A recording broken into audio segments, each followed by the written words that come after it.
کہ کسی آدمی نے کوئی ایسی بات کہی یا کوئی ایسا کام کیا جو شک اور شبہات کے دائرے میں آ گیا، تو اب اس کو چاہیے کہ اس بات کی وضاحت کرے، اس کی صفائی دے کہ ہم نے یہ بات کیوں کہی ہے یا ہم نے یہ کام کیوں کیا ہے، تاکہ سامنے والے کا ذہن صاف ہو جائے۔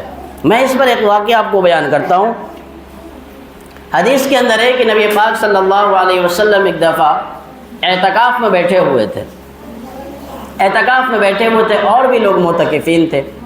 کچھ گھریلو مسئلے کے تعلق سے نبی پاک صلی اللہ علیہ وسلم کی 3-4 بیویاں مسجد میں آئیں اور عشاء کی نماز کے بعد دیر تک بات ہوتی رہی۔ اس کے بعد سب چلی گئیں، لیکن حضرت صفیہ رضی اللہ عنہا اب بھی بیٹھی رہی اور ان سے بات اور دیر تک ہوتی رہی۔ اس کے بعد اب رات کا اندھیرا، رات ایسا جو پوری طریقے سے روشنی بھی نہیں اور پوری طریقے سے اندھیرے بھی نہیں، اس میں آدمی پوری طریقے سے صاف دکھائی نہیں دیتا، اور رات ہو چکی تھی۔ نبی پاک صلی اللہ علیہ وسلم نے فرمایا کہ صفیہ، میں گیٹ پر کھڑا رہتا ہوں، تم میری نگرانی میں اپنے گھر چلی جاؤ۔ آپ صلی اللہ علیہ وسلم گیٹ پر کھڑے ہوئے اور حضرت صفیہ رضی اللہ عنہا جا رہی ہیں۔ 2 صحابی آ گئے، اسید بن حضیر اور عبادہ بن بشر۔ یہ 2 صحابی نے دیکھا ایک عورت ہے جو جا رہی ہے اور ایک مرد ہے جو مسجد کے پاس کھڑا ہے۔ چونکہ رات کا اندھیرا پوری طریقے سے دکھائی نہیں دیا کون ہے۔ آپ صلی اللہ علیہ وسلم نے فرمایا من انتما، کون ہو؟ کہا جی میں اسید اور میں عبادہ۔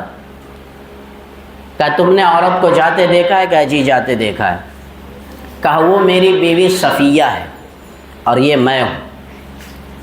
صحابی نے فرمایا اللہ کے رسول، کیا آپ کے تعلق سے ہم کبھی غلط سوچ سکتے ہیں؟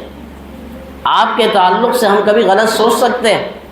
نبی پاک صلی اللہ علیہ وسلم نے فرمایا تم غلط نہیں سوچ سکتے، بات صحیح ہے، لیکن شیطان انسان کے پیچھے ہمیشہ لگا رہتا ہے کہ اس کے دلوں میں وسوسہ ڈال دے اور پھر اس کے معاملات کو خراب کر دے۔ دیکھیے نبی پاک صلی اللہ علیہ وسلم نے خود، سامنے والے نے پوچھا بھی نہیں، خود سے اپنی بات کی صفائی دی تاکہ کسی کے ذہن میں غلط چیزیں نہ آئے، خود سے صفائی دی۔